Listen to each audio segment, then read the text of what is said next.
Good afternoon.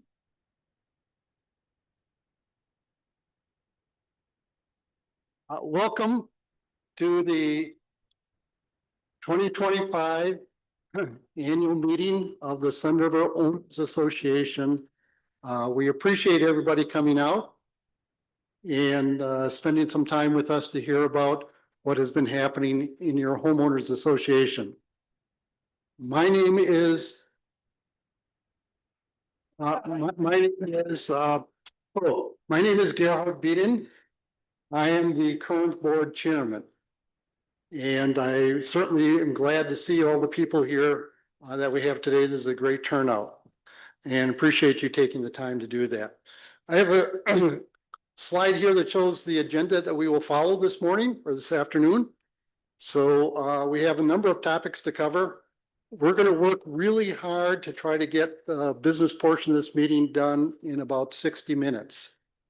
So you can kind of keep us on task if we start drifting.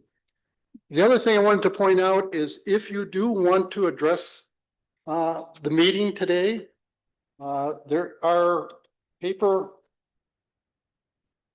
pieces of paper on your table. Please fill them out. The only people who will be allowed to speak to the group today must submit one of these papers with your name, your Sunriver address, and things like that. Once you've got it filled out, you can hand it to any staff member. Becky's in the back there waving her hand, and Susan's out there waving her hand. You can just hold it up. They'll come around and pick it up and make sure it gets to the front. Okay. The first thing I'm going to do, the first thing on the agenda is the introduction of the SROA Board of Directors. And also officers, and then we'll talk a little bit about recognition, service award recognition. So you can tell a board director because we have a name tag. All right. That's because you look for old people with name tags, we sometimes forget our names. That's why we're wearing this name tag. So I will introduce each one of these. Bill Burke, want to stand up? Bill will be the in about an hour and a half, Bill will be the president of the SROA Board of Directors. Okay. And then Mr. Mobley, Keith Mobley. Keith Mobley over there. He has been on the board for 7+ years, I believe, right? 7+ years. He has been participating in a number of different task forces and things, and we're very happy to have him on the board. And then our treasurer, Clark Peterson. Clark has been our treasurer for the past 5 years now. Yeah, I think it's the last 5 years. And so he's done a great job. And then Linda Beard. Linda Beard's been on the board for 3 years. And Linda was just recently reelected to a second term. So we're glad to have her continue. And then Brad Banta. Brad's over here. Brad's been on the board for a year. But before that, he was contributed to the design committee, and so we're happy to have him on the board now. And then Ronnie Jacknow. Ronnie's over there. Ronnie's been on the finance committee almost as long as I have, and recently joined the board of directors. So we're glad to have her here. And then Randy Schneider. Randy Schneider's right there. Okay. Randy has probably been to more board meetings than I have. Probably more board meetings than anybody has. But he joined the board just this past year and is now a full-time board member. So appreciate having all those. We have a few outgoing directors, myself included, and Mr. Mark Murray. Mark Murray, I don't believe Mark's here today, at least I haven't seen him. Mark served 3 years on the board, and then he retired, and then he was called back, and then he retired, and then he was called back again. And so we're very pleased to have had Mark participate on the board. He's always been a great contributor and was a good board member. The election results, we have 2 new board members, and they are here today. First of all, Linda Beard, as I mentioned, was reelected to a second, third-year term. And Pam Hayes, I haven't seen Pam, but there she is. All right, there. Pam Hayes, congratulations and welcome. Oh. And then Dale Harrison, and Dale is here. So Dale, good to have both of you guys join the board. It's going to be, you'll have a good time. It's a little bit of work, but you'll have a good time. All right. And before we go to the treasurer's report, I think there is a service award. So I'm going to ask Vice President Burke, soon to be President Burke, come up.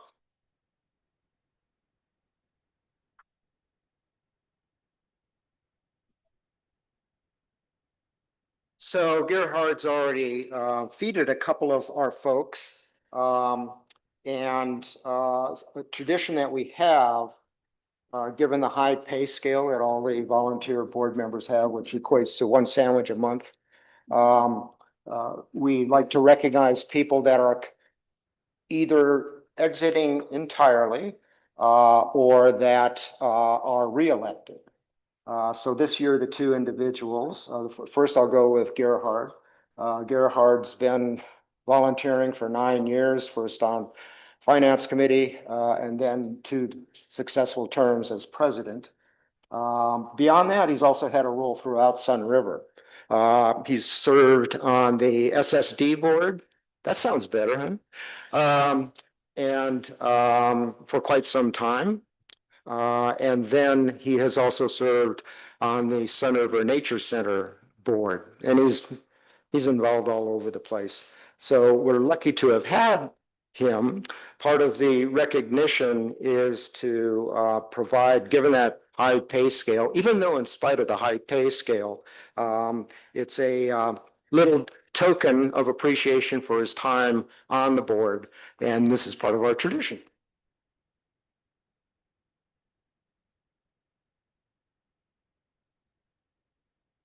And secondly, newly reelected Linda Beard, who has served on several committees for the past 3 years and has also participated in task forces, things of that nature. Same thing for Linda. Congratulations on the reelection.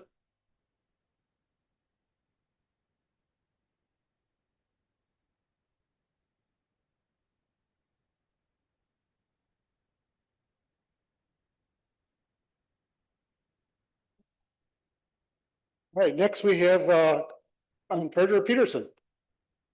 Thank you, Gerhard. It's my pleasure to have served as treasurer. The way you get this job is when no one else volunteers. At least that's the way you keep it for as many years as we tend to be in it. And I followed Gerhard when he was treasurer for a number of years. When he moved on, then I got stuck with the job. So we'd like to share with you a few slides. I'm pleased to tell you Sunriver Owners Association is in excellent financial shape.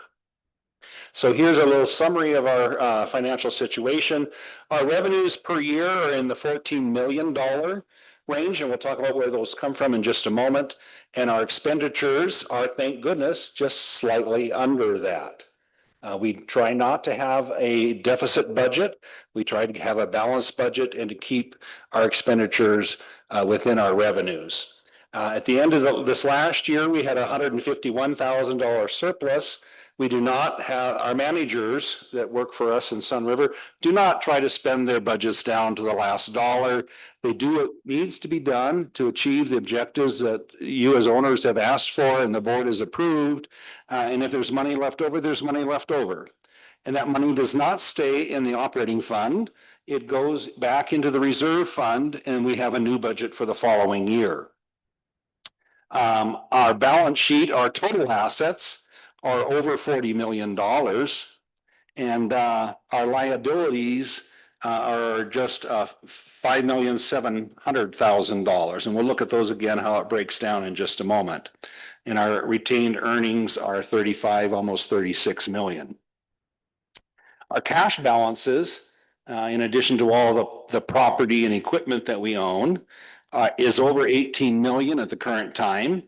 It is invested only in U.S. government securities, so there's no risk, there's no corporate bonds, there's no stocks, there's no any other kinds of securities, strictly corporate bonds, strictly U.S. Treasury securities, notes and bonds. Our Unrestricted is our operating fund. So our operating fund where we pay our bills out of each month is about $3 million.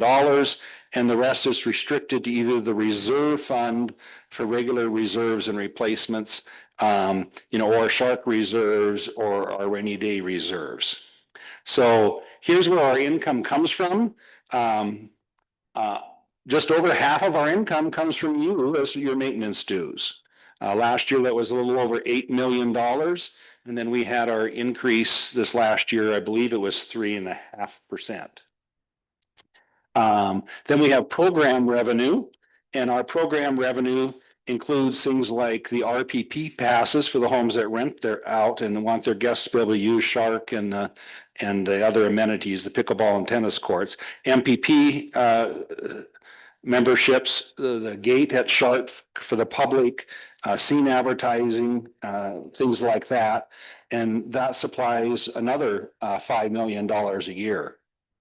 Other revenue is things like the interest on those reserves. And also we get a payment from the Shark Cafe, a percentage of their proceeds each year, and a couple other miscellaneous. So that's how we get our $14 million a year. As we look at our expenditures, our department expenditures, the major portion is salaries and benefits for all the staff. We have about 50 full-time staff. And then, of course, during the summer, another 40 or 50 additional people to help with the shark pools and all the other summer activities. So that's about $9 million. And that also included in there is material and services. So that's everything from the sanding and clearing the roads and hiring accountants and all the other non-department activities. It also includes our insurance costs, our legal costs, and the contribution we make to the reserve fund every year. Every year we're putting $3 to $4 million out of our maintenance dues into the reserve fund. And the reserve fund is what's replacing all of our current assets. So when we need to replace a pickup, or other kinds of equipment in public works, when we need to put new flooring in our building here or paint, or when we do any of those kinds of things, everything that has a life of 3 to 30 years is in our reserve fund and is scheduled for replacement at the end of its useful life. And again, we kind of target what that useful life is, but we also reassess that when it comes time to say, hey, this is no longer usable, we should be replacing it.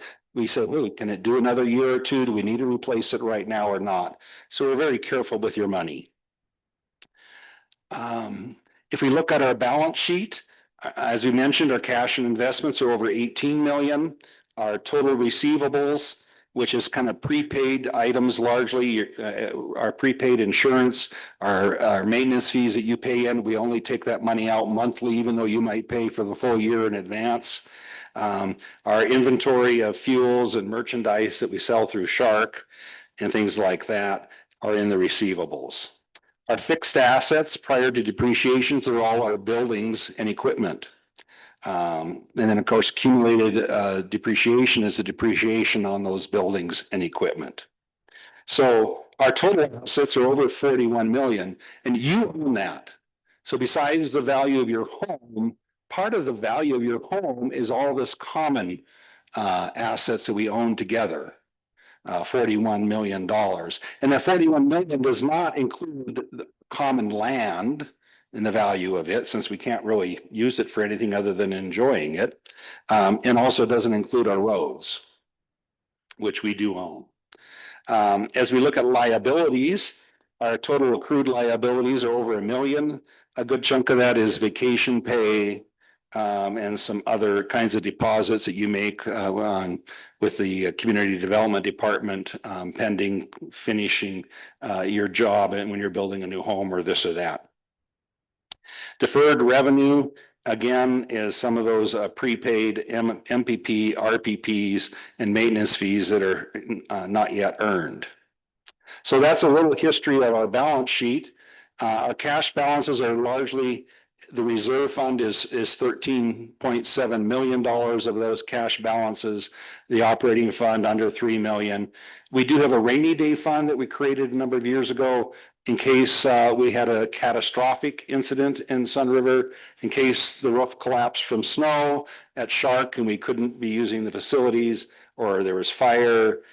We did not use it during COVID. We considered it, but we decided we could cut expenses and use what was in our operating fund. So we kept that rainy day fund intact, but that money is in a special fund for just a special rainy day purpose, and there's criteria for using it. And we do have a Shark reserve fund. Those owners that chose the 15-year payments on Shark have about a year left, and then they will be finished paying off their responsibility there. That money has been dedicated as it comes in for just Shark items. And soon that will be gone as they pay that off. And then any future Shark kinds of expenses will come out of the general fund. So our new transfer fee that we've started to talk about, we want to spend a few minutes today on that. Here's the story. We need to add amenities to Sunriver. We need new things to maintain our property values and increase our property values. We need to stay relevant to what is needed by future owners, future guests, and that kind of thing. So we need to raise money for that purpose. Some of the projects that have been potentially identified, they're not necessarily going to be the projects that these funds might be used for, is one, a pathway between circles 2 and 3. There is none. And as a result, people can walk and ride their bicycles on the road because we do not have an adjoining pathway. So we are considering putting in a pathway. That cost is like $2 million. There's also needs for pathways in the Meadows area of Sunriver. There are no pathways in that area at all. Fort Rock Park, updating Fort Rock Park.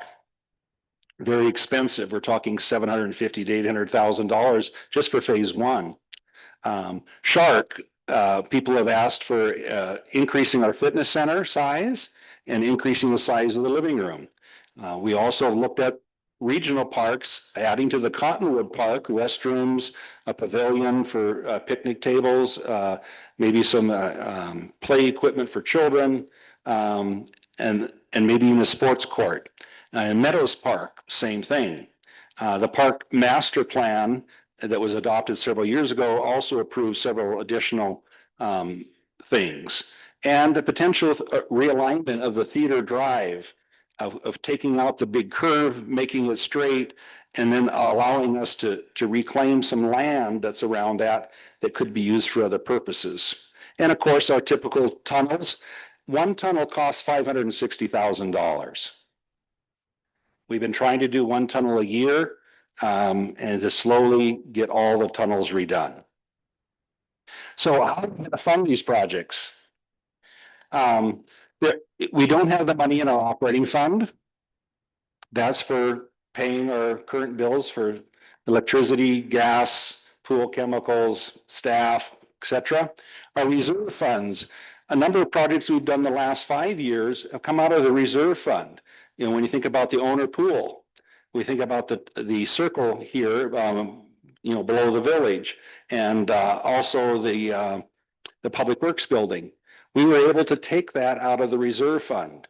We do no longer have the reserves that we can do big projects by just taking the money out of your existing sources.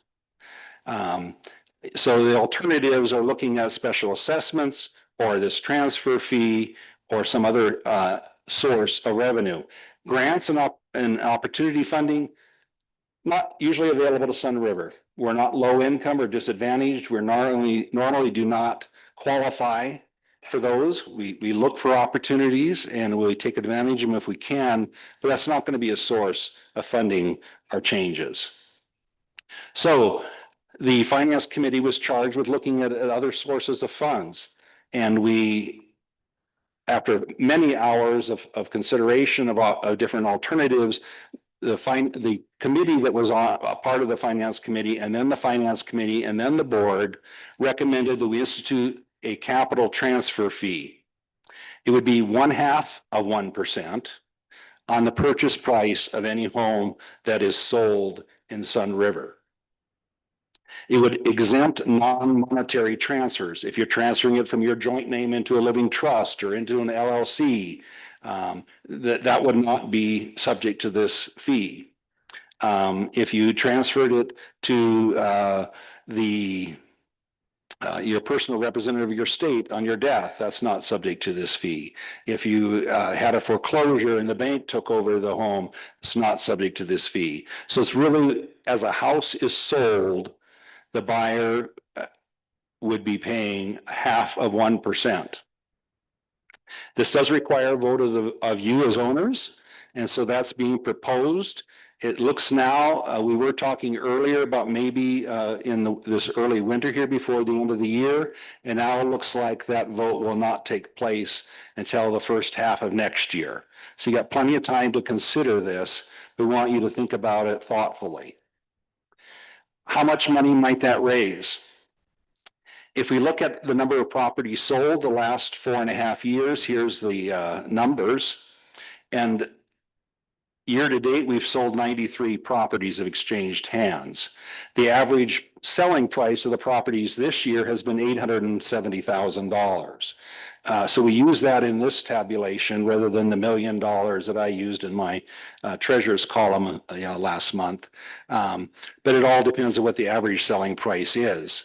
So if you had an average priced home of $870,000, there would be a transfer fee of $4,350. $1 million would be $5,000. That would raise somewhere in the neighborhood of $500,000 to $700,000 a year. That money would be dedicated to new amenities. No money for our replacing existing amenities or for staff or for operating expenses. All this money is to add to the value of your property by adding new amenities. So that is the proposal. Why? One, we must reinvest in Sunriver. Think about what the value of your property would be if we hadn't built Shark, if we hadn't added pickleball courts. As owners and renters look at Sunriver, they're looking for the latest amenities they want. Sitting on our laurels is not enough. We must stay relevant, we must stay current, and that happens by adding new assets.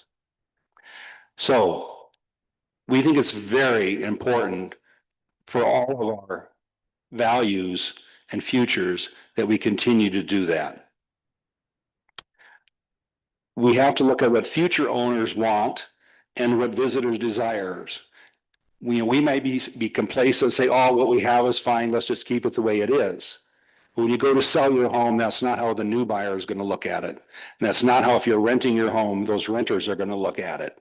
They're looking at what do you offer versus what Caldera offers or Bravada offers or Tethero offers. The money, as I mentioned, would be dedicated only to new amenities, and that those new amenities add to that common property values of what we own, and that adds to the value of your home and your property. If we want to draw those renters and increase the number of buyers when you come to the point of wanting to sell your house, we need to continue to improve and to add. This fee is based on property value, and as a result, I think it's one of the more equitable ways of dispersing the new amenities. Is it fair that a 2-bedroom home pay the same amount for new amenities as a 6-bedroom home? My answer would be no. And if we add it just to our normal maintenance fees, we all pay an equal amount. I think it's more equitable to be based on the value of the property. And at some point in time, just about every one of us will be selling their home.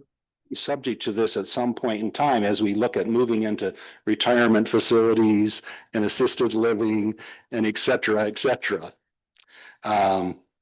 So that's why we looked at proposing this as a transfer fee, making it based on the value of your home and not on a single piece that you own one lot versus another lot. Now, you're going to have lots of opportunities to learn more about this and to exchange information about this. We have scheduled a Sunriver U presentation for October 2nd, and we encourage you all to attend that. And if you aren't able to attend that, it will be recorded. It will be on Sunriver U on YouTube. Go back and listen to it. Find it and listen to it. Get informed. And at that meeting on October 7th, there'll be a lot more opportunity for exchange of questions and answers. So with that, that is the conclusion of my treasurer's report, and we will move on to the president's report. Thank you.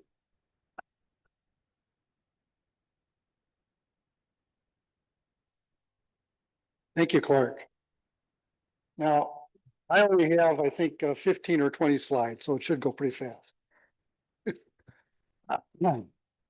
First of all, as was mentioned earlier, in a period of about 30 minutes, I will no longer be on the board. I began my volunteer activity with SROA about 9 years ago. And I attended the annual meeting 9 years ago. I heard the treasurer, Mike Goki, give his presentation. And during his presentation, he says, if you're interested in joining the finance committee, let me know. And so I was in the back of the room. I met with Mike afterwards and I says, yeah, I'd be kind of interested in doing that. And so I joined the finance committee. And I think, the reason why I mentioned that is because, the number one item on my report today is for all owners to make sure we maintain good financial stewardship. It's really very important. It's important for all of us. And I think, one of the things that I've seen over the 9 years that I've been on the finance committee, and I look back earlier today at some of the earlier records and in comparison to some of the numbers that Treasurer Peterson just showed, when I joined 9 years ago, the total net asset value of SROA was $31 million. Today it's 42. Total net asset value, that's the stuff that you own. When I looked at how much cash and investments we had 9 years ago, is about $13 million. Today we have over $18 million.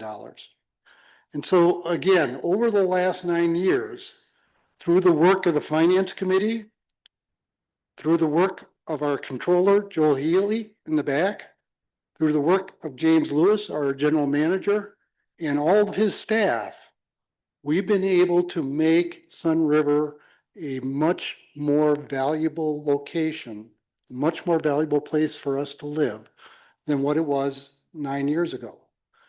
And I think, I've owned my home here in Sunriver for 30 years now. And for any of you who have had a home here for 30 years, know what Sunriver was like back in the 1990s and the significant changes that have taken place. And the reason those changes have taken place is because you owners, the owners both back then and the owners today, decided that they would invest. They would invest in the future of their community. And I just want to make sure that people understand that that's extremely important. Clark was making that point earlier, and I want to reemphasize that, is that if we are to keep Sunriver a premier residential and resort community, we must continue to invest. And so the next point I wanted to make it related to that is that it's important we maintain the brand. And it's kind of interesting to talk about brand when you're talking about a homeowners association or a residential community, but it is important because the brand is how we project to other people, to other potential owners, to visitors, to other potential investors. And so the brand is extremely important. And so it's up to us to make sure that we maintain that brand. And the way we do it is we invest in the infrastructure. I think anybody who, I bicycle all over Sunriver all the time. And if you bicycle around Sunriver and you've been doing that for the last several years, you know what a big difference the tunnels are compared to the old culverts we used to have. You also know that we have got like the nicest pathways anywhere. I mean, we have got great pathways. They're very smooth. There's very few cracks. They're very well maintained. We have got outstanding recreational amenities. And again, if you were a owner back in the 1990s, in the early 2000s, you probably remember the old South Pool. And what a difference this facility is compared to that old South Pool.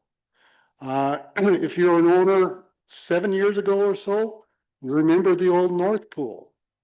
And what a difference the owner's pool is today compared to what we had just 7 years ago. And so the reason, we have these things is because we, the owners, have decided we would continue to invest. I think beyond the investments, the recreational amenities. People who come to Sunriver, they come here because they like the natural environment. They like the recreational opportunities. And so we have to continue to make sure that we have the right recreational opportunities. And, a good example of that is that, I don't know, Mark Smith knows this better than I do, but 10 years ago, I don't think we had a single pickleball court. Didn't have a single pickleball court. Can you imagine today if we didn't have a single pickleball court? What Sunriver, we would not be relevant. We would not be relevant. And these kind of investments are necessary to keep Sunriver competitive. And Clark mentioned that earlier, and that is we are always competing. We're competing for guests. We're competing for owners all the time. And owners make decisions, or guests make decisions. Where am I going to go? Where am I going to spend my vacation dollars this summer? And owners make decisions. Where am I going to have a vacation home, or where am I going to have a retirement home? And so we're always competing for those, and we have to make sure that we can continue to attract those individuals. Because as Clark mentioned, when we head off to our old age home, we want somebody to buy our house. And again, probably a good example is like I said, I've owned my house for 30 years. If I had not invested in my house, if the kitchen was the same and the carpeting was the same and the overall structure was the same, I'd have a hard time selling that house today. That house would not be competitive anymore. I had to invest in the house in order to maintain it and to keep it competitive in the current real estate market. I think another point I wanted to make is we have to maintain a healthy forest. If you haven't noticed, and I hope everybody has, we live in a forest. And it shouldn't be a stretch for anybody to understand that a wildfire will not enhance the value of Sunriver and your home. It will not bring you greater revenue. And so it is imperative to all of us as owners that we maintain a healthy forest so that we don't have a catastrophic wildfire event. Those of you who were here last September, remember that we had a level 2 alert. There was a fire just about 5 miles away from here that if the wind had not changed direction, we would have had a level 3 alert and we would have had potentially we could have had a catastrophic fire come to Sunriver. And so maintaining healthy forests is absolutely vital. In SROA, through the maintenance dues that we pay, SROA does a great job on our common land. And I think it's probably about half of all of Sunriver is common land, on the order of half is common land. And so SROA does a great job of maintaining the health of the forest on the common land. The other part is the residential, what we own, our property, and it's incumbent upon us to maintain our property to make sure that it is hardened against the potential of wildfire. And, you know, one of the things that's kind of a little bit bewildering sometimes is that, you know, the staff goes out and they evaluate the properties and they may say, okay, you've got a little bit of trimming that you need to do on your property. You've got some limbs, you know, low hanging limbs that need to be cut off, or you've got clusters of trees that need to be thinned out or whatever. And, you know, the thing that's amazing is that sometimes these people need 2, 3 notices in escalating fines before they address it. This is not to make SROA happy. This is to maintain the value of our property and to keep our community safe. We shouldn't need to have fines in multiple notices. Everybody should look at that and says, my God, I've got to take care of this because I want this community to maintain, to be the community that it is and to continue to be relevant in the marketplace. The next thing I wanted to talk about real quickly is that it's incumbent upon all of us as owners to support our design and development standards. Again, when we bought a home here in Sunriver, we bought a home in a managed community. And the reason why we bought a home is we looked around and we said, you know, this is a really nice looking community. You know, it's very well kept up. The trees are nice and trimmed. There isn't, you know, big garbage piles in front of people's homes. We don't see a bunch of motor homes all over the place. You know, this is a very well maintained community. And it is because we have design standards. And those design standards maintain the attractiveness of our community. And all of us, you know, if you go to make a modification in your home, you have to get a permit to do that. If it's going to have any external appearance, any external changes. And so we need to go, and it's our responsibility to abide by the standards. Now, those standards weren't set by SROA. Those standards weren't set by members of the board.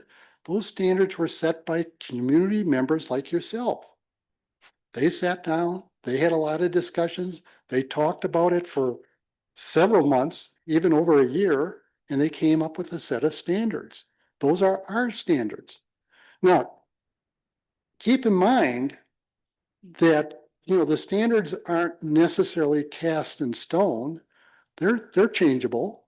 And as the community evolves, some of those standards may need to change, and we will change them. We can change them. But it's our responsibility as owners to maintain our property in accordance with those standards. And that's because that gives us the livability of the community that we all enjoy. I think one of my favorite comments, or one of the comments I make a lot of times when people ask me about this, I says, you know, most people really enjoy the fact that we have standards on their neighbor's home. They just don't want it to apply to their place. All right. The next thing is kind of a message to the new board members, future boards. And that is that one of the things we have to do, again, this is all part of maintaining the brand of Sunriver. One of the things we have to figure out, and, you know, I mean, this isn't a new issue, but this is becoming a bigger issue.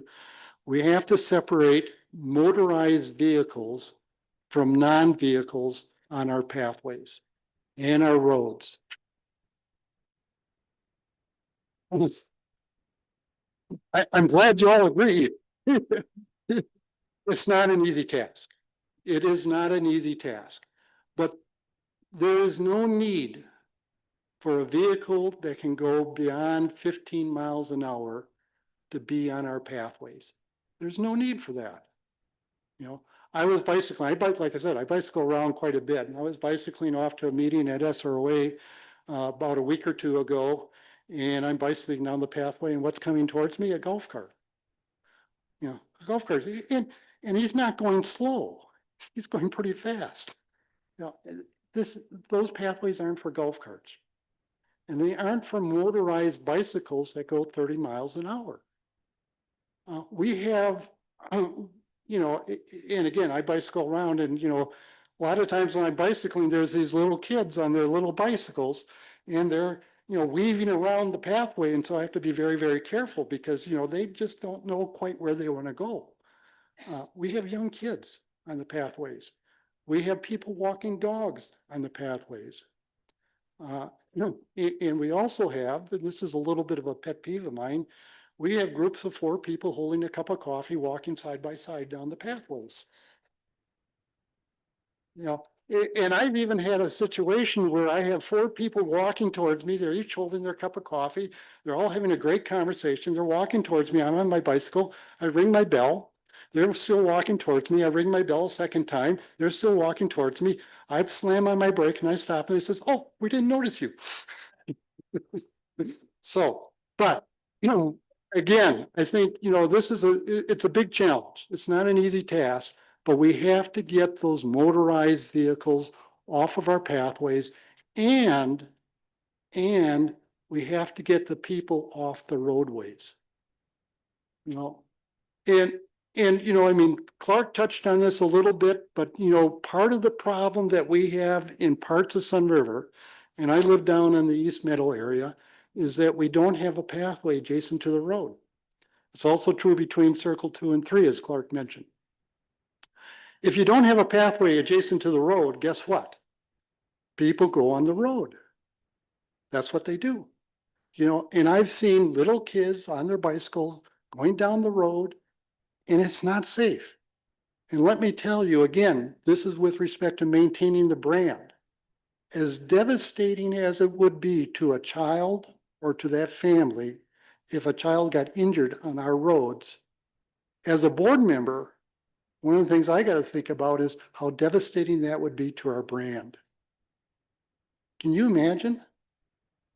That would be terrible for Sunriver. And so we need to get vehicles and people separated. They can't be on the same road or pathway. Then the final comment I wanted to make is that this is your community. And if you came here early, you saw a bunch of slides sequencing through up on the on the screens about people who have volunteered for various different committees, people who have been on the board of directors before. This is your community. Get involved. Get involved. You really will learn quite a bit about Sunriver if you join a committee. And if you're inclined to run for the board of directors, it really is a very eye-opening and enlightening experience. It is work, but this is your community. And one of the things that I believe is that the past generation has handed on to me and all of us a better Sunriver than existed, say, when I first bought my house. Okay? And it's incumbent upon us as owners today to pass on to the next set of owners a better Sunriver than what we have today. And that takes both investment and our involvement. And so I encourage all of you, from the investment perspective, go to the presentation on the capital transfer tax, ask as many questions as you like, get educated, find out about it. I highly encourage you to support it. I think it's going to help Sunriver tremendously.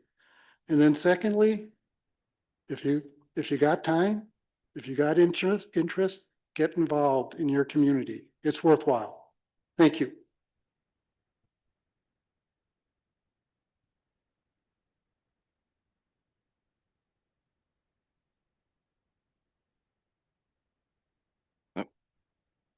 Hello, everybody. I'm James Lewis. I'm your general manager. I've been your general manager since February of 2020, so 5.5 years, right before COVID kicked in. So that was my initial welcome to Sunriver. Some of the cost savings that happened back then where I got to essentially lay off 16 employees. So since then, things have rebounded and we have a great community. And I'm very happy to have been here for 5.5 years. And again, echoing what Gerhard just said, I see a lot of familiar faces out here, a lot of people I've worked with, a lot of people that I haven't met yet that I would like to meet and like to work with. And so again, get involved. And I've met those folks through being on the board, being on committees, being on task forces, and through your participation with SROA. So again, I echo what Gerhard just said. And on that note, thank you. Thank you to everybody. And it does take a team. It takes board of directors. It takes all the committee members, task force volunteers, all of you as owners. You know, volunteers, I think every year between all the committees and task forces, there's about 125, 130 owners that volunteer. That's a lot of people. And so we need more. But also I want to thank the staff, because the staff is out there in the trenches every day. We hear from you, you formulate the plans, we put into action what it is that you tell us you want to happen in your community. So with that, we have some department heads. I'm not going to be able to get to every employee that we have. I can't hit all the seasonal high school lifeguards that are out there today, but thank them too when you see them.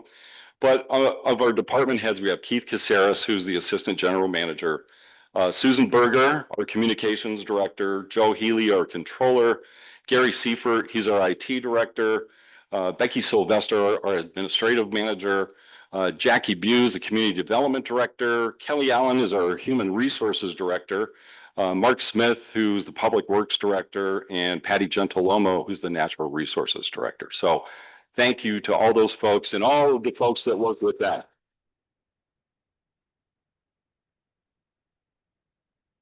And so, you know, overcoming challenges. Right after COVID, I spoke of COVID, and I don't want to speak about that anymore. There were a lot of challenges that everybody went through, but there's challenges every year. But as an organization, we learned how to work, how to be successful. But there's always competition for skilled employees, inflation. We're all experiencing inflation, material costs. You know, 5 years ago, a hamburger did not cost $20. Today, it costs $20. Supply chain, we become skilled at knowing what we need for the next year, ordering things. So things are on time and we're able to provide services to you that you need. But as Gerhard was talking about too, with regard to ladder fuel reduction, there's rules and rule enforcement and compliance. Oftentimes I hear we need to enforce the rules. I'm like a broken record with our board in as much as rule compliance starts with all of you, and our goal is to see compliance rather than to be punitive. To that degree, though, last year we issued 1,100 citations. 1,100 citations. And so that should resonate. What I would say, though, is we probably have 5 times that we're working with folks for compliance. So again, I think it was maybe Clark that said it, or Gerhard. The thing you like the most is that there are rules, especially when they're applied to your neighbor. So everyone be diligent and add to the livability. That's a key word that I use, is livability of your community. So getting into some of the physical accomplishments over the past year, some of these occurred, and some of the operational accomplishments I'm going to talk about occurred right after the annual meeting last year. So some of them may seem like they're a long time ago. They were right after the annual meeting. But we completed a new tunnel, the Wildflower Tunnel, just south of Circle 2. We completed a remodel of the SROA administration building. We had staff sitting in the hallway, and we had owners coming in for design review conferences that were standing in the lobby. 3 new shade structures at Shark. That may seem inconsequential unless you're hearing the comments, we need more shade. We resurfaced 4.5 miles of pathway. We do that annually. We complete rebuild of East Cascade Road. Slurry seals, 7 cul-de-sacs, and again, annually, we go through a progression of evaluating our roads. We reseal those roads to maintain the life. TDS, again, they've extended fiber to 2,000 homes. That's about half the homes in Sunriver right now. 900 have been activated. They activated the service. Ladder fuel reduction, noxious weed removal. We have a new public works building that's been completed, and we recently opened a pocket park on Winter's Circle. So again, here's just some photos. Pocket park at Winter's Circle on the left, new public works building on the right. And I would encourage you to take a look at those. There's projects in process. We always have things going on and some things that are planned. You know, efficiency remodel for Shark Cafe. Shark Cafe last year in about a 4-month span, did about $630,000 worth of sales. And again, we get a percentage of that. We contract that out. For efficiency, we've learned through the operator, there are cross paths. We need to make it more efficient. So more efficient for the users of the facility and for the contractor. Tunnel on River Road. So right when you come off of Circle 3 and you're heading toward the Nature Center, there's a tunnel there. That has been a challenge. We're looking at doing that in spring of 2026. There are wetlands there. There's a lot of issues that we need to look at. Again, ongoing TDS fiber installation. They're supposed to be done by the end of next year. New pathway signs. We just finished a pathway safety task force, and we're looking at new signage to, again, instruct people, here's how you're supposed to act and what you're supposed to do and what you're allowed to operate on the pathways. Winter Circle Pocket Park, Fall Road rebuild projects. We do this every year. These are complete rebuilds, so we grind and repave. Again, that adds to the value of your livability in your community. And then new capital improvement projects, and I have TBD. Some of those were in Clark's presentation. He said that here are the things we've heard from all of you. And again, those lists of projects come from you. That's what our board hears at the owners forum. It's a result of surveys. It's a result of master plans we've done. So these ideas, we're not just pulling them out of a hat. These have come from all of you. And so it's a response to comments from owners. Last year, we implemented a new strategic plan. It was adopted in September of 2024. We use it for the 2025 board work plan. So the pathway task force, we have a rule and regulation update task force. All of those things came out of the strategic plan. Those are things that, again, there were 33 people on a task force, represented owners that are full-time residents, part-time residents, and rental property owners. All of those groups have drastically different opinions on what should occur in Sunriver at various times. We improved our online access for owner accounts. That's so we're helping you help yourself. You can get onto your account, check, what you owe, what you've paid, and make payments. And again, transitioning to fiber from the old coax system that we had in Sunriver. Again, the strategic plan, that was key, and it's going to be used again this year for the next 5 years to help formulate the board work plan. And it had mission statements, going all the way down to action items. So there's specific action items that you, the owners, have told us, here's what we want you to do. The Pathway Safety Task Force report was just adopted by the board in July. That's online. I encourage you to go read that because it talks about, what has been done, what we can do, what we should do regarding use of our pathways and recreation facility availability. Ever since COVID and we were able to open back up, we are fully staffed. We're maximizing our season and hours given the limitations on the seasonality that we have here due to the weather. And for example, every day we're open from 10 a.m. to 7:30 p.m. for recreational swim. And it's probably full out there today, even though it's only about 75 degrees. And we have very active lap swim in the morning. So people are using this facility. We decommissioned the recycling depot in October of last year. We have side yard recycling. I haven't gotten recent statistics, but early in the year, the side yard recycling is becoming more and more active. The volume of materials being collected is increasing, so thank you for utilizing that. Again, I talked about rule and regulation update. That's going to kick off. We just chose the task force, and it's going to kick off September 9th is the first meeting. And we created a communications work group. The communications work group is key. We're always trying to figure out the best way, such as today, talking to all of you, how we can communicate with you. We're counting on you telling us the best way to communicate with you. Is it via the scene? Is it via emails? There's a variety of ways, but we created this work group comprised of community partners to ask them what are the best ways and share ideas. And let's see, accomplishments financial. We had a clean audit. We've had a clean audit every year that I've been here. Clark talked about the financials. We have a very, very strong position as an association. 2025 budget, This current budget, we adopted a balanced budget and we're on course to finish with a surplus. And as Clark said too, our departments spend the money budgeted to get the things done that you've told us that you want done. We're not, I've worked for government agencies where we better spend our budget or we're not going to get it next year. That's not how it operates here. It's not how it operates here. It's your money, it's not my money. Wage and compensation analysis, that completed at the end of 2024. Again, we want to make sure that we're paying fair wages to our employees and the benefits that they get are fair. And that's so we can attract employees and be competitive and get good employees comparison to those that we're competing with. City of Bend, City of Redmond, Bend Park and Rec District. But again, that we're also in line and we're not out of line, paying too much or again, too little. And we have a strong reserve fund balance as Clark discussed. So communications, I'm going to hit this one more time. We can continue to search for the best ways to communicate with you.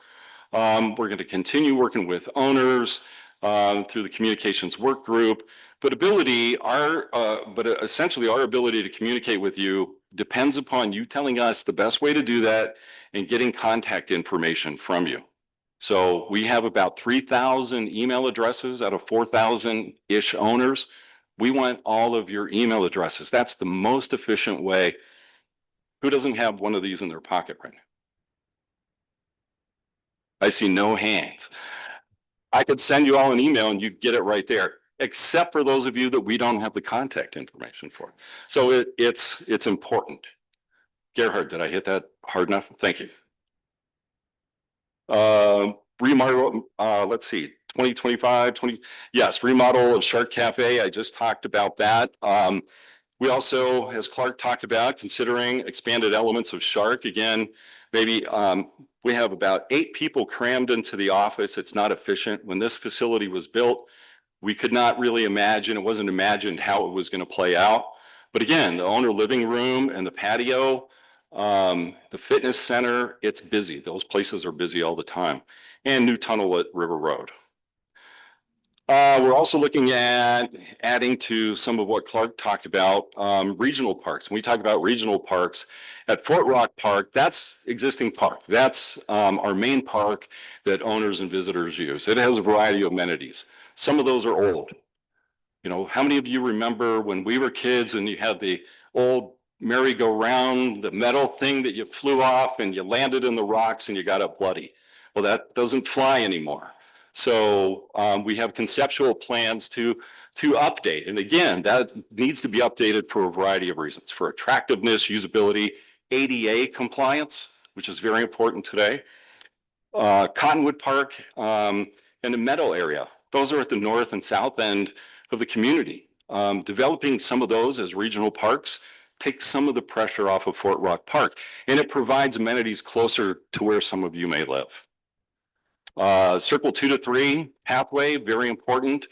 It's important for safety. If you can envision that, it's where we have the 13th green and the 14th tee and the 15th green of the Meadows golf course, and it's a raised section about 7 or 8 feet tall. And if you're on there and you're walking or you're biking and there's cars coming in both directions, do you just jump off the edge of the 8-foot embankment? That's not a very safe thing to do. And again, projects this year, we're going to update the noxious weed plan. I talked about revising our rules and regulations. At the end of this year, we're going to look at our IT strategic plan, updating that. We did that 3 years ago. We really looked at a lot of safety protocols for our IT system. That keeps you safe. So when we get your emails and we send you an email, you can be assured that it's a safe email from SROA. Additional shade structures. If I had $1 for every time I heard we need more shade. And additional events. We have an Oktoberfest, first time this year at the end of September. And that's working with property managers, the resort. It's just really a community event. So we're looking for those shoulder and those off-season events to add more vitality to the community. And departmental operations analysis. This is something, just so you know, that as staff and all the department heads that I talked about, We are continuing, we always look for how can we be more efficient? How can we get more from our employees? How can we get more from each dollar? How do we establish our future needs? Do we have the necessary staffing, materials, operating procedures? So as managers of the operations in the association, we're constantly looking at this. And the point I'd like to make is you have great directors and managers here. There are many who've been here 15, 20, 25 years. That longevity shows that they like this community and they have dedication to this community. So departments, let me go a little bit more into the departments. First thing is come to the administrative offices and we'll show you around what's been done.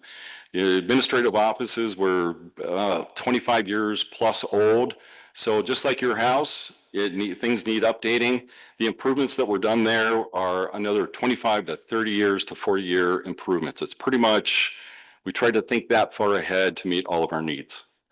In recreation, hiring, staffing, we have the necessary staffing. One of the key is we have returning seasonal staff. So we have lifeguards that have been here since high school into college. They move on, and then their younger siblings come to work here because it's a great place to work. There's a great culture. There's great facilities. There's great owners. So they enjoy that. Shark and member pool, again, it's available. We'd like to see more people showing up there and using that facility. And it's interesting, in 2025, average approximately 2,000 visits per day at Shark. So that doesn't mean there's 2,000 people here at a time, but overall, there's roughly 2,000 people that cycle through here on a daily basis. Well, you can do the math and you do that over about a 3 to 4 month period. You know, we're 220 to 250,000 people a year that cycle through here in usually about that period of time. Member pool, again, less use, but it's only open to owners, to members. So again, I urge you to take advantage of that. Again, in recreation, pickleball, 18 pickleball courts, 16 tennis courts. As Gerhard said, or Clark said, 10 years ago, what, pickle what? There was no pickleball. So again, it's very successful, and we try to respond not just with amenities, but also programs that are attractive to owners and visitors. A boat launch, we have our boat launch. Hot days, you can't find a place to park out there. But again, we try to help folks load, unload, and to use that facility. And then events, we're in the event space. Dillon, Pringle, Benham Halls, right where I'm standing, is an air wall that splits this into two sides. We have, it's used by committees, clubs. There are 100 recognized committees and clubs, literally, in Sunriver that use this at various times. We have an amphitheater outside here. We don't have a ticketed concert. We didn't last year and we didn't this year. Not because we didn't want to. The competition is this big now. The amphitheater in Bend, there's venues in Redmond. It's just hard to attract an artist that wants to come to this facility of this size. In our event revenues, using this space, we're on a good pace to, toward the end of the year to meet our budget goals. But again, if, you know, look how beautiful this is. If you know people that are looking for having a wedding, having family reunion, a business conference, this is the place. Natural resources, 45 years we've been at Tree City, USA. That's the third longest in the state of Oregon. So we do live in a forest, and that's evidence of it. War on Weeds has been going on 25 years, and some of you may, what is that? It's noxious weeds. If you don't take care of the noxious weeds, they will displace all of the native vegetation and really change the character of your community. We continue to try to educate people about some of the wildfire and noxious weed issues. Those are the biggest, wildfire is the biggest concern right now in our community. Communications, again, Sunriver Scene, websites, email, those are all the primary means that we communicate with you. And again, this year I've talked with other department heads, I'm going to say it again, is we're going to try to create some videos. What you're seeing nowadays is a 3-minute video, So if you can go to our webpage and you have a thought, what is ladder fuel reduction? Well, rather than reading the explanation, if you can look at a 3-minute video that shows you, here's what you need to do, that's the way folks are communicating today. And that's how they want to receive their information. So the things like that, that we're going to be doing. But email is still the quickest and easiest way to get to you. So again, email addresses. Public Works, new Public Works building was completed, opened in the fall of last year. We had all of our vehicles, basically lighter vehicles, sat outside. Our staff was in an old, I don't know if you remember the old roundhouse, some of you do, you've heard this before. It was an old sewage containment facility. It was a round building with the roof, and no one wanted to have their office in a sewage containment facility. So this is key, and this is key for the life of your community for the next 50 to 75 to 100 years. They take care of all of our infrastructure, all of our amenities. So facility maintenance, Public Works take care of it. They take care of the pathways, the roads, plowing, ladder fuels pickup.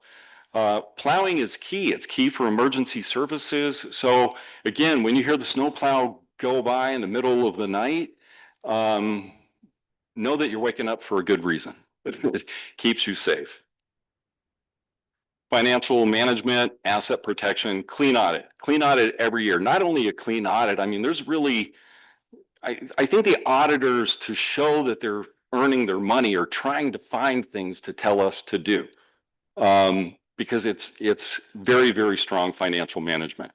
I want to, again, thank Joe for that as our controller, but our finance committee, it struck me a month ago, there was a new member of the finance committee, and the existing finance committee members went around and gave their experience.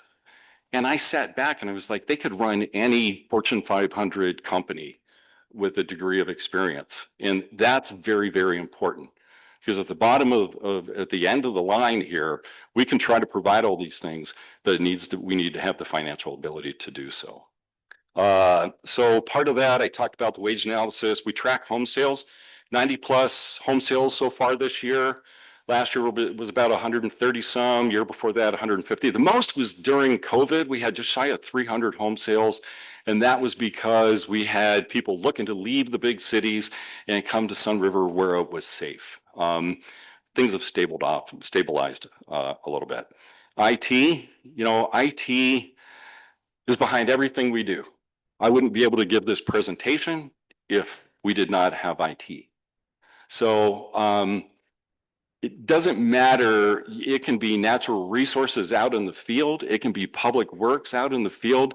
They're still reliant on the information technology capabilities of SROA. So oftentimes, they're behind the scenes. They don't get the credit I think that they deserve, but everything we're doing today is dependent upon our information technology department. Community development. Gerhard talked about design review. I'm not gonna hammer that, but the applications that we get have leveled off somewhat in the last 2 to 3 years. During COVID, the number of applications we got for home improvements was this big. And that's because people were at home. They didn't know what else to do other than find things to do in their house.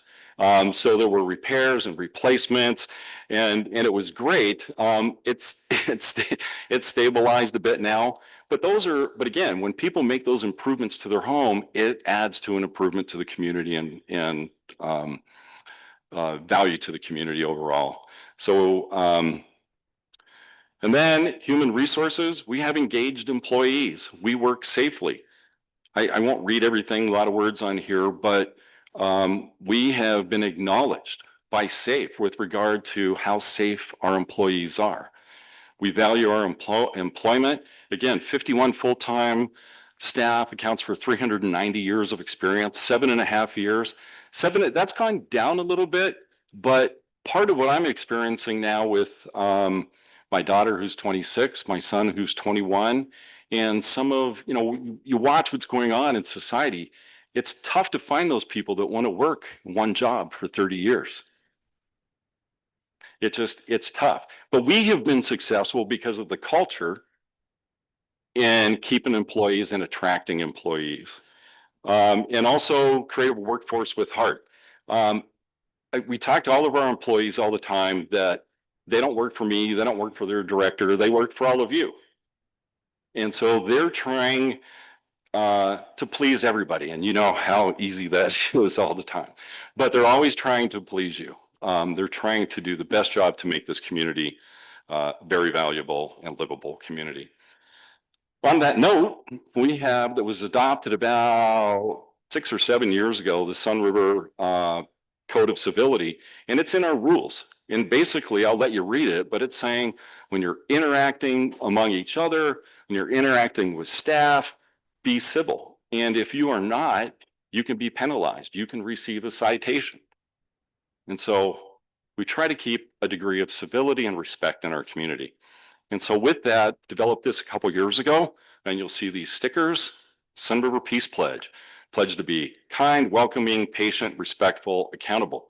And that's all we're asking for everybody. When you're talking and working with somebody else, just try to do it in a very civil decorum. And thank you again. It takes a team. We all have to work together. I think that's what I was trying to talk about in my presentation. Everybody work together to create a good, livable community. So volunteer, ask questions, be part of the solution, and donate your time. And thank you to the board, to committees, and all of you here. So we're going to have owners forum.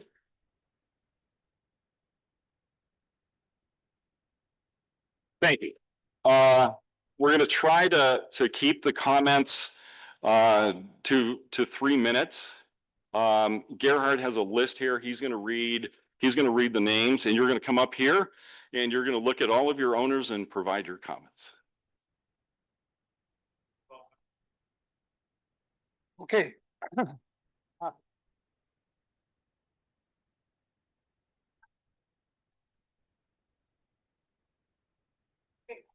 Wow.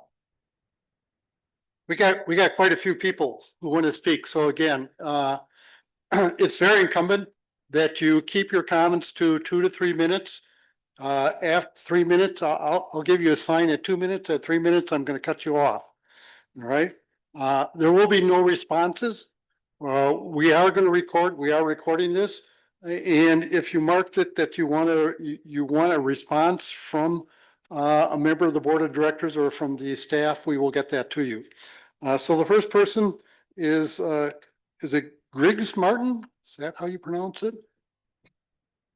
Chris Martin. Okay. Chris? Okay. Here, please come up here. Oh. Face everybody. Next is going to be Michelle Wall.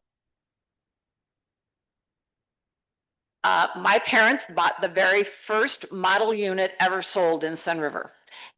They bought it for, and we currently own, when we had to sell it back to the resort, we currently own a Mountain View. They bought that for our family for 2 amenities: skiing, golf. This is a ski and golf resort. We do not rent our place. We did for a while, but we're not renting it anymore. I am very concerned about the developments with the resort and the golf course. I'm sure it affects those of you who do rent because you had people coming here primarily for the golf. It's very nice. We had pickleballs, bike lanes are great, but this is a golf resort. And I just don't understand what the goal is of Sunriver in making this change, of the resort and making this change. And we've heard several different explanations, and Garrett, I think you've talked about some of them in your columns, but I think we need to really understand what is their goal. Are they trying to get more people to rent their homes through Sunriver instead of Airbnb and the other available rental agencies?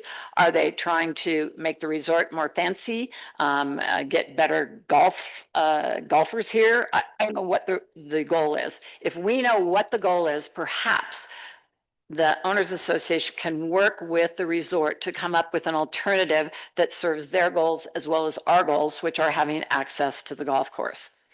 I also just want to mention that I really support the new transfer fee. I think that is, I've studied it. I know what other resorts do, and I think it is probably the most equitable solution and that we should not be using our reserve funds for paying for new amenities. So those are my comments. Thank you. Chris. Michelle? Michelle, after Michelle is Sue Black. Thank you. We've just spent the last hour hearing about the importance of protecting our value and growing our value. What's gone on with the golf affects our value in a very negative way. No matter which way you look at it, whether you're a golfer or not, it affects the bottom line. So I think the resort has done a throwdown. I think the resort has stated very clearly through their actions, and I expect there to be more, that their profitability is critical. And so I would ask the board to help us understand a few more things. First of all, what percentage of our revenue that we saw today is contributed by the resort? Second of all, what protections has the resort been enjoying all these years in how they are calculated their homeowners association fees and recreation fees? What is our resort voting block? What percentage of the votes we're about to vote on potentially a transfer tax? What percentage is coming from the resort? And how will this resort help us with a transfer tax? They're not owners, and they own some properties, but how will we draw from them? Because if we're contributing, they should be contributing. And then finally, I ask the board to consider this. Can we look at a third-party auditor, neutral, very open and transparent, to look at our cost sharing model with a resort and our homeowners to see if we're doing the best thing, if the resort's giving their fair contribution, are private management companies being protected in this? Let's go get some other eyes to look in and see if we're doing the right thing. Thanks.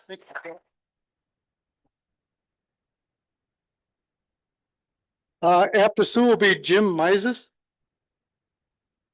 Yeah, hi. I just wanted to bring up just a few issues on the bike paths. South of the stables, there's two areas that the horses go over on the bike paths, and they're continually covered with gravel and dirt, and I think that could be easily swept every day, either by SROA or possibly the resort. I don't know who has responsibility for that. My other issue is I do bike every day, so the off-roading on the paths is really out of control. And in past years, I've seen a great effort of logs and big rocks and things trying to curtail this, but especially by the village, I just can't believe when I drive by there how bad it is. So I'd like to hear what's going on about that. And then I play tennis once in a while up at the Cottonwood courts, and the garbage cans on the courts where people put their the containers for the tennis balls. That is, we've called a couple times, it's overflowing. So if someone could just put that on their checklist. Thank you. All right, Jim. After Jim will be Bob Black. Good afternoon, everyone. We've been homeowners here for 27 years, and I want to first echo all the amazing things that you all talked about as board members here in terms of how our community has really thrived in the last 27 years and the values that's been created. We have remodeled our home twice in 27 years, and I can tell you this last one has been the most challenging. And all I would say, I've opened 900 restaurants and worked with about 100 different health and safety code people. And so you can imagine how challenging that can be. I would say that our design committee, while doing a great job with some of the regulations, some of the enforcement today or some of the challenges of consistency is what I see with health and safety in restaurants. And that is, it's not consistent. As an example, we were told, no, you don't want to put too much ground cover down because that has some implications. Yet when we built the swale that nobody could see, we were told to fill the swale with ground cover, even though grass will come into it soon. And we were building a swale to obviously remove water. And so just the inconsistency, no, we don't want it up front, but we want it in the back where no one can see it, just didn't make sense, as well as a few other things. So I would just ask the design committee to work on consistency. consistency amongst their people and to really, when all is said and done, focus on the things that matter and let the little things go. Thank you. Thank you, Jim. After Bob is Sue Patterson. Hi, very simple one, actually kind of embarrassed based on all those great questions. I'm a bike rider too, and there's the new tunnel over by Fort Rock. When you enter the tunnel and you come up towards Fort Rock, it crosses, there's an intersecting path. There's no signage or anything in there to keep you from crashing. And the path looks like it goes straight right there. So I'm surprised if there hasn't been any injuries yet. So need some sort of signage there. Sue Patterson, there's Sue. And after Sue is going to be Brian Walsh.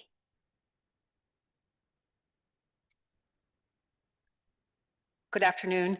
I laud Sunriver, the Owners Association, and the original designers at making this a community that really values the out of doors and works very hard to conserve it.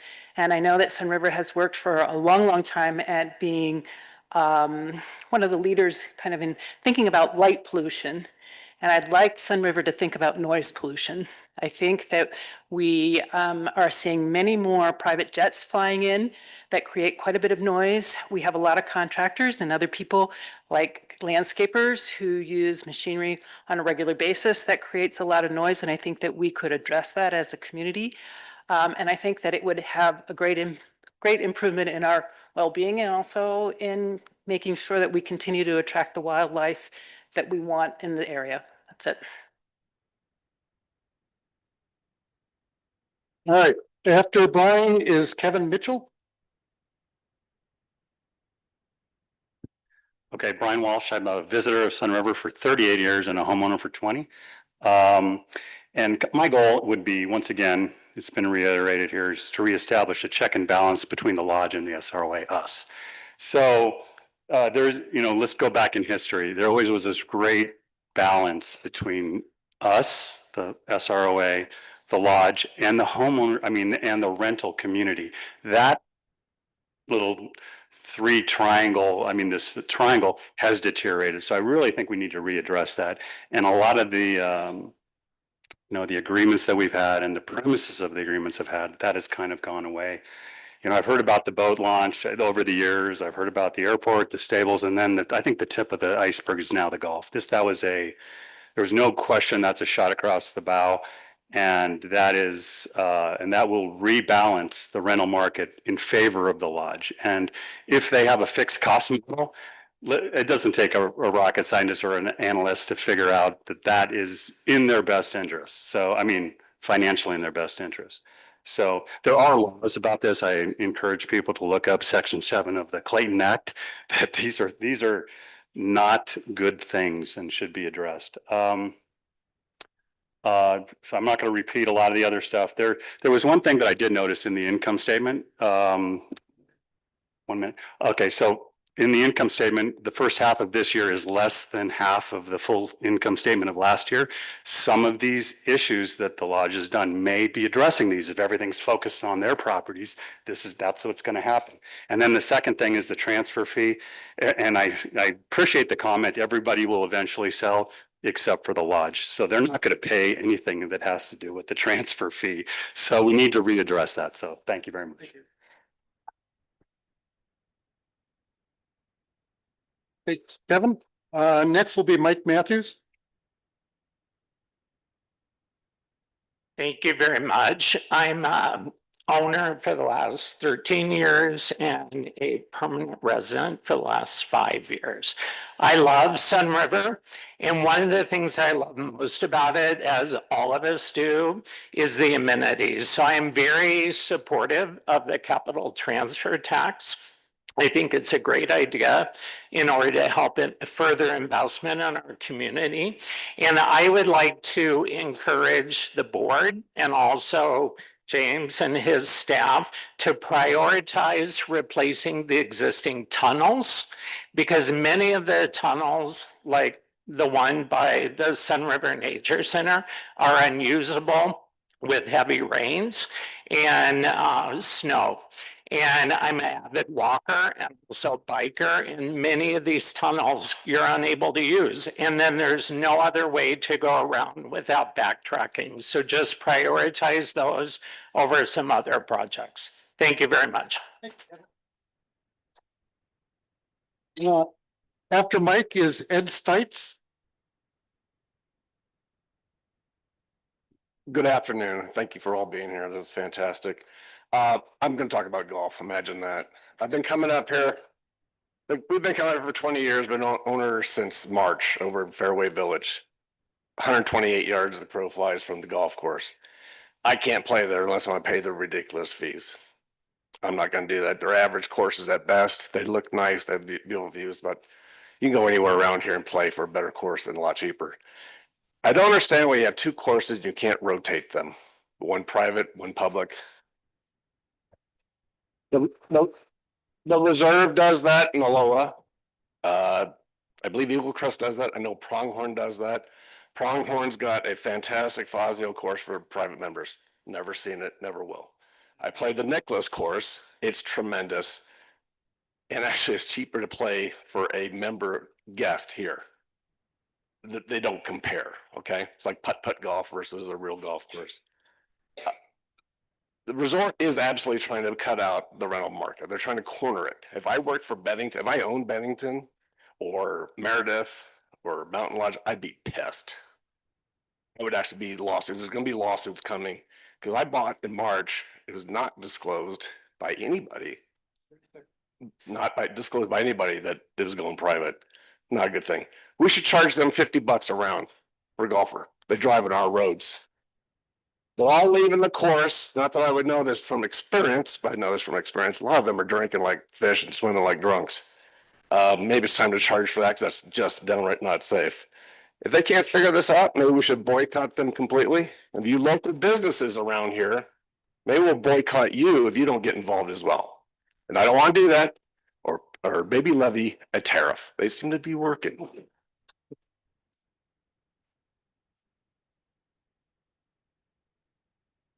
All right, Ed.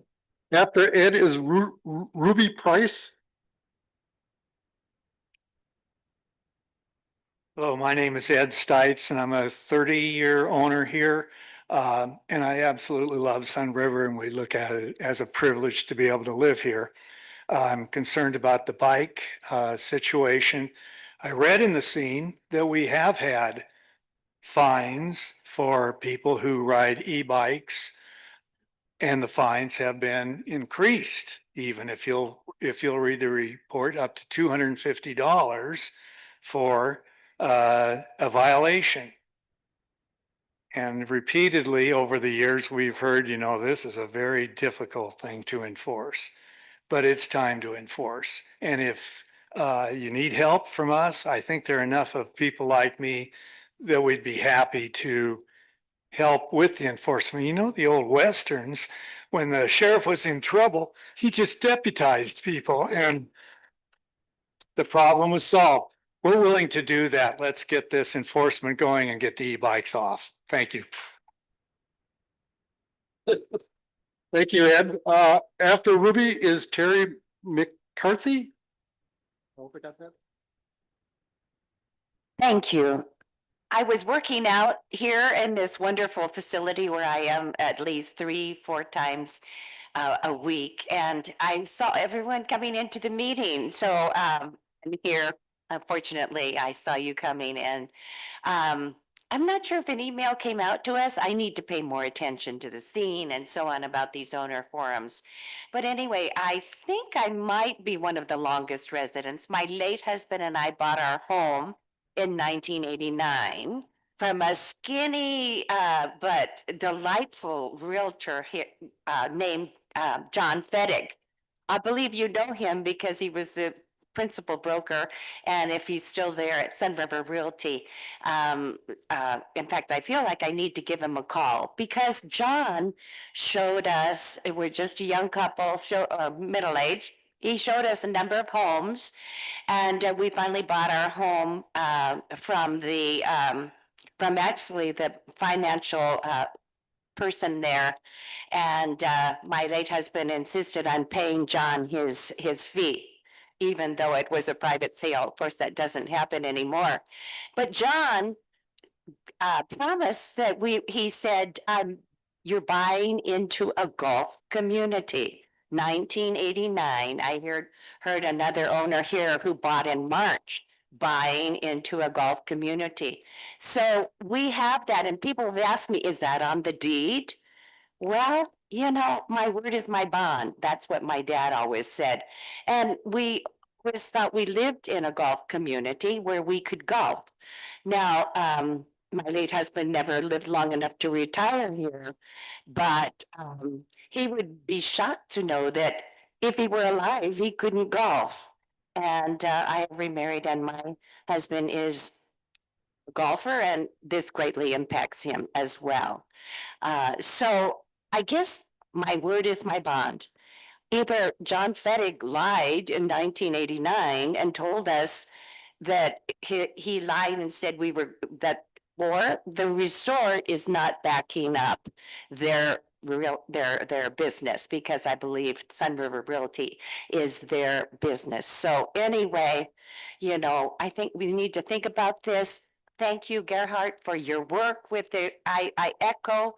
I think we need to get back to the table with the resort and find out what they want, find out, you know, how we can fix this. There's so many things that could come up. Maybe we could have our golf on 1 or 2 days a week, whatever it is. It would be great to just start that discussion. Thank you, Gerhard.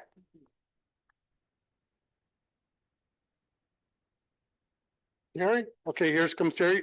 Terry is Sherry Scherfing. Did I get that right?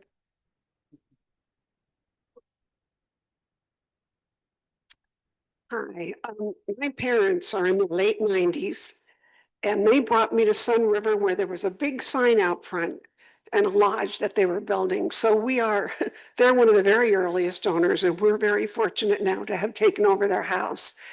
Absolutely love Sunriver. I know we're beating a dead horse about golf, but we have to do something about it. We're all unhappy about it. I don't know if we have a committee, if we're looking at lawyers or what we need to do, but we need to figure out how we can play golf again. I do have an idea. How about if we make it that any guest of Sunriver Lodge cannot use the bike paths? What if we do that?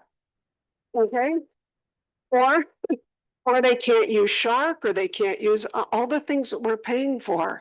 We have helped make the lodge successful, and the lodge is not helping make us successful. My parents have another home that they had rented for years. We're trying to sell it now, and the realtors told us this is not a time to sell a home in Sunriver. The values have gone down, and there are so many properties on the market.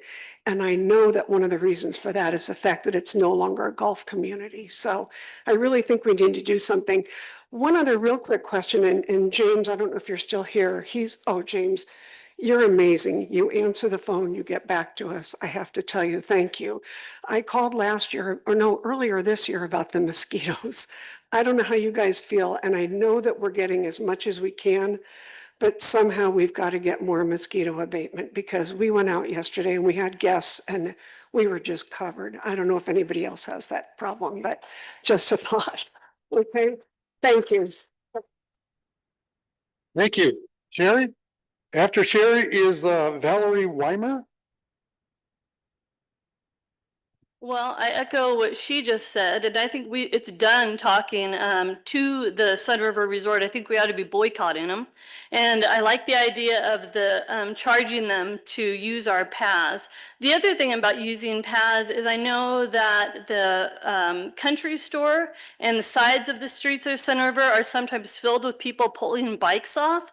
So other people from other communities are coming to Sunriver, and I have a problem with wanting to spend more money on amenities to invite other people who aren't renters, who aren't part of Sunriver, to come so that we can, again, you know, pay to redo our paths and everything else that they don't pay for.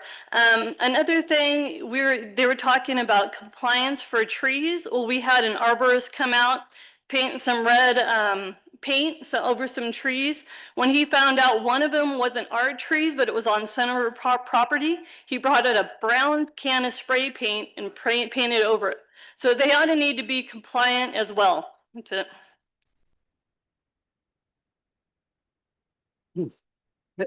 After Valerie is Signa Gibson.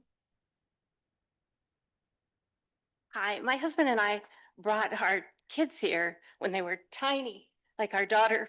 I don't even think she was walking yet. So we've been around Sunriver for over 35 years.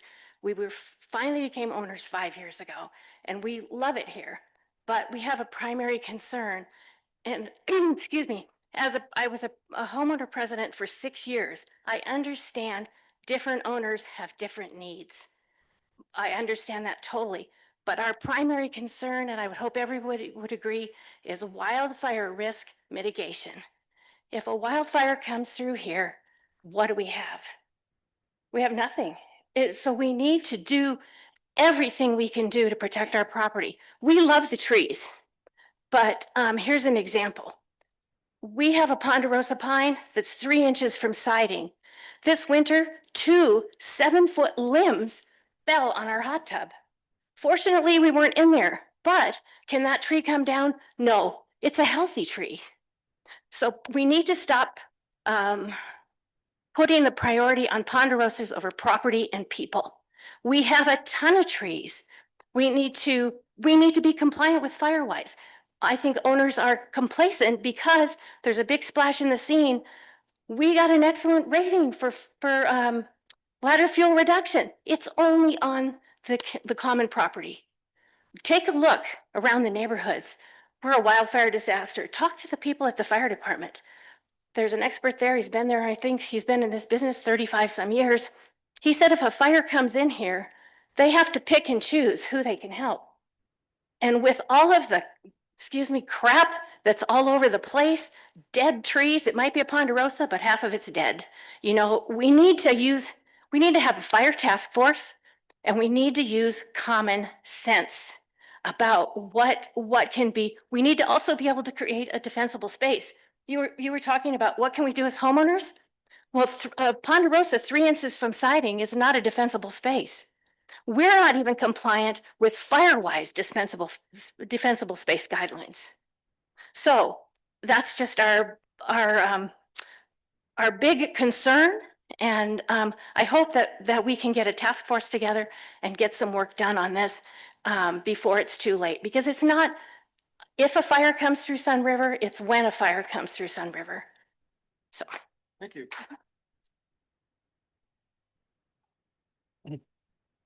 After Signa will be Dan Carson.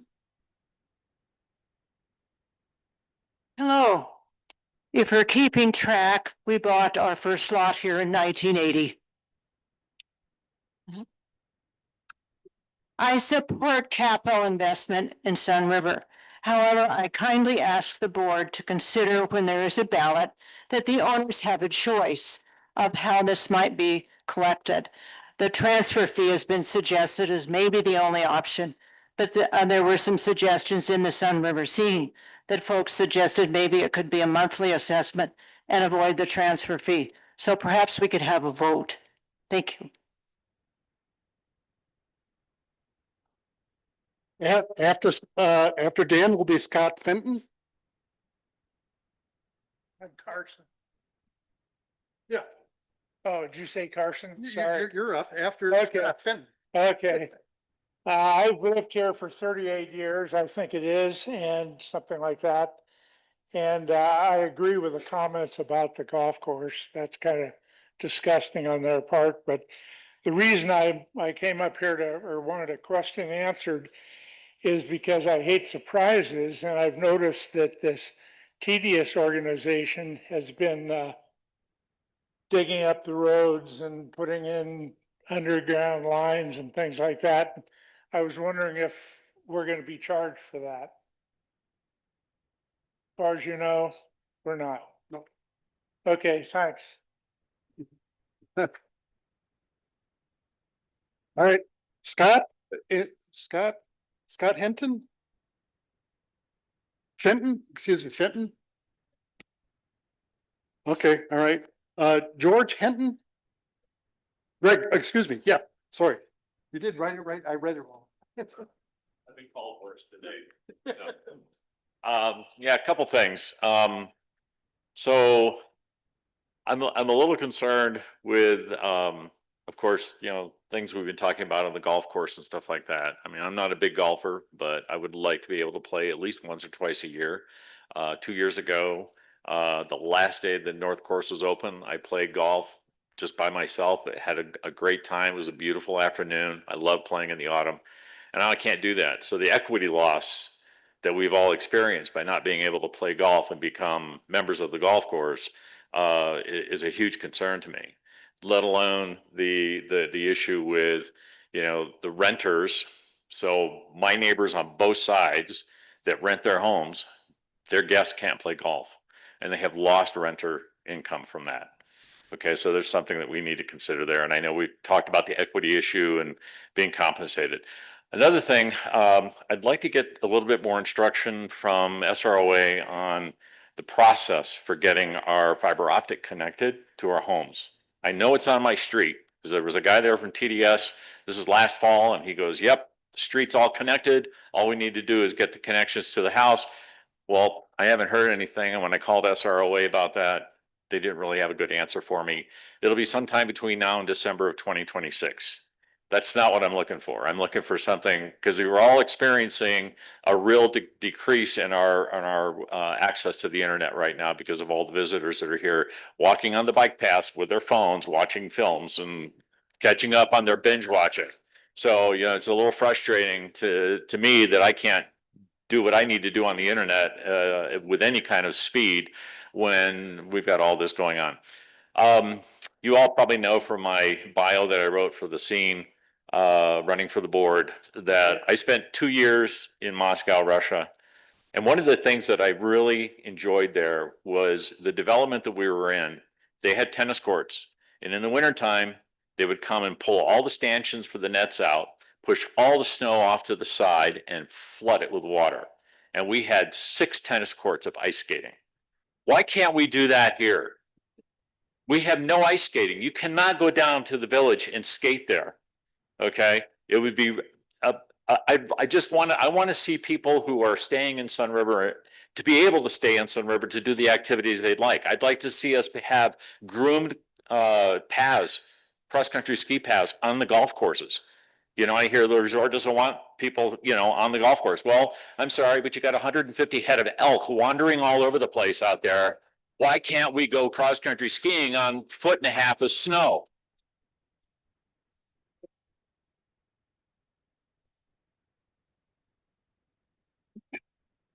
Next, we have a pitch speaker. So Mike Applegate's going to talk for Tony D. Alicante. Why Tony doesn't come here and speak for himself, I don't know.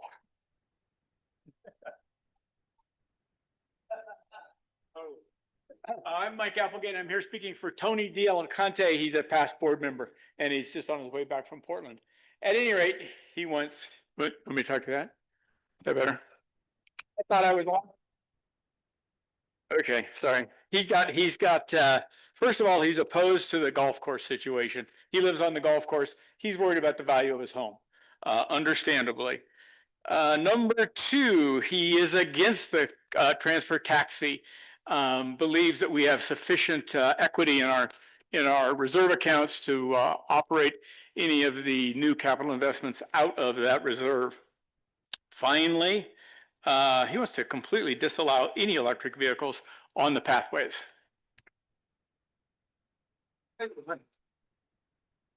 All right, that is our last speaker. So appreciate everybody who's took the time to fill out a form and come up here.